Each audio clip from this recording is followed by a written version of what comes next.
আমরা যদি আমি বাই বার্থ হিন্দু হই, আমাদের কাছে গীতা একটি ধর্মগ্রন্থ, তো সেটাই কি আমাদের সবটা নাকি? আমি একজন হিন্দু বলতে কি বোঝায়, মানে বাই বার্থ হিন্দু, তো বেদ বলতে কি বোঝায় বা বেদের সমাজ বলতে কি বোঝায়, এটা কিন্তু খুব পরিষ্কার নয় আর কি। কারণ ঋগ্বেদ এর উপর নির্ভর করে কথা বলছি, সত্যি ঋগ্বেদ কতজন পাঠ করত সেদিনের সমাজে? সম্ভব না তো। শিক্ষার হার কত ছিল?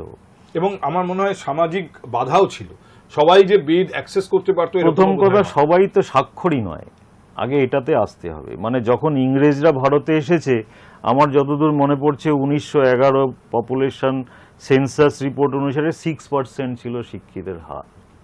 তাহলে আজ থেকে আমি 4000-5000 বছর আগে গেলে সমাজে শিক্ষিত মানে লিটারেট সংখ্যা কত?